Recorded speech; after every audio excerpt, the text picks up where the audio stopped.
ஷூட்டிங்க்கு பயன்படுத்தின கேமரான்னு சொல்லிட்டு கரூர்ல தம்பி காமிக்கிறான். ஆனா அது கரூர் ஜூன் மாசம் முடிஞ்ச ஷூட்டிங்க கரூர் பிரச்சனை செப்டம்பர் 20 பி டீம் விஜய் வந்து பாஜக கூட கூட்டணி போயிடுவாரு. விஜய் வந்து விஜயகாந்த் அவர்கள் மீது வந்து அவதூற பரப்பி மக்கள் ஒருத்தரை வந்து முதலமைச்சரா ஆக்கணும், ஒருத்தரை வந்து தலைவர் ஆக்கணும்னு நினைச்சிட்டாங்கன்னா பாத்தீங்கன்னா இந்த நக்கீரன் கோபால்னு சொல்லிட்டு வருது. அவர் நக்கீரன் கோபாலுங்கிறவர் சவுக்கு சங்கர் மாரிதாஸ் நடுநிலையான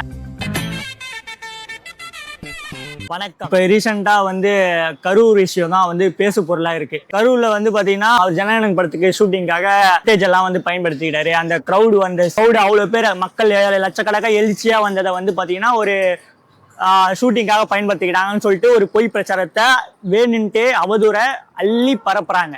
இது திட்டமிட்ட சதிதான், திட்டமிட்டு பரப்புறாங்க. இதுல வந்து முக்கியமா வந்து பாத்தீங்கன்னா 3 பேர் வந்து பரப்பிட்டு இருக்காங்க அதிக லெவல்ல. அதுல ஒரு ஆள் தான் வந்து பாத்தீங்கன்னா இந்த நக்கீரன் கோபால்னு சொல்லிட்டு வருது. அவர் நக்கீரன் கோபாலுங்கிறவர் பாத்தீங்கன்னா அவர் அந்த ஊடகத்துக்கான மரியாதையிலும் போயிடுச்சு. அந்த ஊடகம் வந்து ஓரளவுக்கு ஒரு பேர் போட்ட ஊடகம். அந்த ஊடகத்தையே வந்து இப்ப கேள்விக்குறியாக்குற மாதிரி ஊடகம் வந்து நடுநிலையா தர்மத்தோட நியாயத்தோட இருக்கிறதா ஊடகம், ஜனநாயகத்தில் 4வது தூணா இருக்கிறதா ஊடகம். அந்த ஊடகம் இப்ப இப்படி வந்து ஒருத்தருக்கு சாதகமாகவும் ஒருத்தருக்கு பாதகமாகவும் செயல்பட்டு கொண்டிருக்கு. எப்படி வந்து விஜயகாந்த் அவர்கள் மீது வந்து அவதூற பரப்பி மக்கள் இடத்துல வந்து இவர் வந்து கெட்டவரே அப்படின்னு நிரூபிச்சாங்களோ அதே போல இப்ப விஜய் அவர்களையும் அவதூறு பரப்பி கெட்டவரே, இவர் வந்து மக்களை வந்து நேசிக்காதவரே, மக்களை வந்து அப்படிங்கிற மாதிரி புறக்கணிக்கிறதுக்கும் வெறுக்கிறதுக்கும் முயற்சிகள் பல மடங்கு நடந்துட்டு இருக்கு. இது விஜயகாந்த் அவர்களோட பல மடங்கு 3 மடங்கு 4 மடங்கு மேல நடந்துட்டு இருக்கு. இது வந்து ஒரு உண்மையான விஷயம். ஏன் வந்து பாத்தீங்கன்னா ஒரு திரை படப்பிடிப்பு எப்படி எடுப்பாங்கிற பொது அறிவு, ஒரு அறிவு கூட இல்லாத அளவுக்கு இருக்காங்க ஊடகம். அந்த அளவுக்கு பரப்புறாங்கன்னா அப்ப எந்த அளவுக்கு ஒரு அஜெண்டா, எந்த அளவுக்கு ஒரு மோட்டிவேட்ல இருக்காங்க. ஒரு திரைப்படம் எடுக்கணும்னா என்ன கேமரா பயன்படுத்துவாங்க, எப்படி அந்த இடத்துல லைட்டிங் இருக்கும் எல்லாமே தெரியும். ஆனா அப்படிப்பட்ட ஒரு இதுவே ஒரு கேமரா ஒண்ணு காமிக்கிறாங்க. அந்த கேமரா வந்து எடுத்துட்டு அந்த பாருங்க இதுதான் வந்து கரூருக்கு பயன்படுத்தின கேமரா, இதுதான் கரூர்ல வந்து பயன்படுத்தின கேமரா, இதுதான் வந்து ஷூட்டிங்க்கு பயன்படுத்தின கேமரான்னு சொல்லிட்டு கரூர்ல தம்பி காமிக்கிறாங்க. ஆனா அது கரூரே கிடையாது. அது நாமக்கல்ல ஒரு நகைக்கடை பக்கத்துல எடுத்திருக்காங்க. நாமக்கல்ல எடுத்ததை கரூர்ல எடுத்த மாதிரி போட்டு காட்டுறாங்க. இவ்வளவு இந்த வளர்ச்சி இருந்து, இவ்வளவு டெக்னாலஜி வந்து, இவ்வளவு சோசியல் மீடியா வந்து, விர்ச்சுவல் வாரியர்ஸ் எல்லாரும் இருக்கும் போதே இப்படி ஒரு அவதூறை பரப்புறாங்க அப்படின்னா அப்போ விஜயகாந்த் அவர்கள் இருந்த காலத்துல எந்த அளவுக்கு அவதூறுகள் பரப்பியிருப்பாங்க. இதெல்லாம் உணர்ந்துதான் மக்கள் வந்து அவர் இறந்தப்ப ஐயோ ஒரு தலைவனை இறந்துட்டோமே, ஒரு முதலமைச்சரை இறந்துட்டோமே அப்படிங்கிற ஒரு இவர் முதலமைச்சரா வந்திருக்கலாமே அப்படின்னு அலைகடல்னு திறந்து வந்தாங்க அந்த இடத்துல அவருடைய இறந்த நாள் அன்னைக்கு. இப்ப அதே போல் இப்ப விஜய் அவர் மேலேயும் அவதூறு அள்ளி பரப்புறாங்க. விஜய் அவர்கள் மேல என்ன பழி சொல்றது, என்ன சொல்றது? எதுனாலும் மக்கள் கூட தொடர்புல இருக்கிறாங்க, எதுனாலும் மக்கள் கூட இருக்காரு, மக்கள் வந்து அவங்க மேல வந்து அன்பா தீராத பற்றும் இருக்காரு. இதை என்ன சொல்லி பரப்பலாம், எப்படி வந்து இந்த போய் இதை வந்து நிரூபிக்கலாம், எப்படி வந்து இவங்களை நம்ப வைக்கலாம், எப்படி வந்து விஜய் மேல வெறுப்பை கொண்டு வர வைக்கலாம் அப்படிங்கிற ஒரு திட்டமிட்டு சதியை நிறைய தடவை பரப்பிட்டாங்க. நிறைய விதமா பரப்பியிருக்காங்க.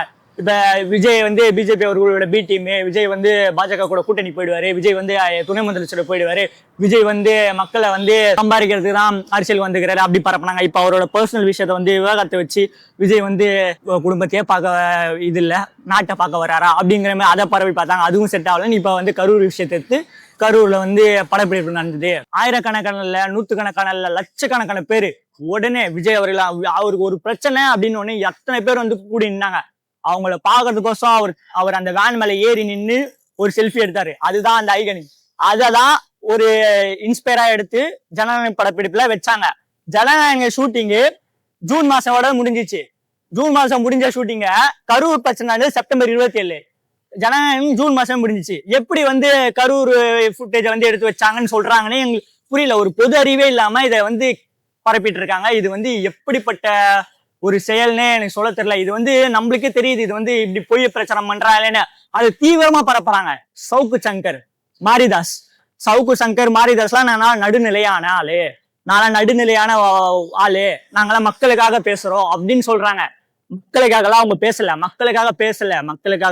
மக்களுக்காக பேசினா எதை பேசணுமோ அதை பேசணும், மக்களுக்காக அதை பேசல. அவங்களுக்கு ஒரு தனிப்பட்ட கட்சியோட அஜெண்டா இருக்கு. அந்த கட்சிக்கு அஜெண்டாவா இருக்குன்னா கட்சிக்கு செயல்படுங்க. அதுக்கு எதுக்கு இன்னொருத்தவங்க மேல வந்து அவதூறை பரப்புறீங்க, எதுக்கு வந்து இன்னொருத்தவங்க மேல வந்து தேவையில்லாத பொய் பிரச்சாரத்தை பரப்புறீங்க? உங்களுக்கே தெரியுதுல இது பொய்யுன்னு தெரிஞ்சும் அதை வந்து பரப்புறீங்க. இதுக்கு வந்து விஜய் அவருக்கு பதில் சொல்லணுமா? ஏங்க நான் கேக்குறேன், எங்களுக்கே தெரியுதுங்க, சாதாரண மனுஷங்க நாங்க, சாதாரண பொதுமக்கள் நாங்க, எங்களுக்கே தெரியுது இது பொய் பிரச்சாரத்தை பரப்புறாங்க. ஒரு படப்பிடிப்புனா என்ன கேமரா பயன்படுத்துவாங்கலாம் வரைக்கும் தெரியுது. ஆனா விஜய் அவர்களுக்கு தெரியாதா? அது பார்த்துட்டு அவர் என்ன நினைச்சிட்டு இருப்பாரு? இப்படி அவதூறு பரப்பி அவதூறுகள் எல்லாத்துக்கும் பதில் சொல்லிட்டே இருக்கணும்னா அவரு எங்க வந்து தேர்தலில் ஜெயிக்க முடியும்? அவதூறுக்கு மட்டுமே பதில் சொல்லிட்டு தான் இருக்கணும். அவதூறுக்கு பதில் சொல்லணுங்கிற அவசியமே கிடையாது. நீங்க அவதூறை எவ்வளவு வேணா பரப்பிட்டே இருங்க, ஆனா ஜெயிக்க போறது என்னவோ அவர் தான். மக்கள் கிட்ட இருக்கிற மதிப்பையும் நன்மதிப்பையும் பெயரையும் யாராலையும் எந்த புகழையும் யாராலையும் தடுக்க முடியாது. மக்கள் ஒரு தடவை ஒருத்தரை வந்து முதலமைச்சரா ஆக்கணும், ஒருத்தரை வந்து தலைவர் ஆக்கணும்னு நினைச்சிட்டாங்கன்னா அதை யாராலும் தடுக்க முடியாது.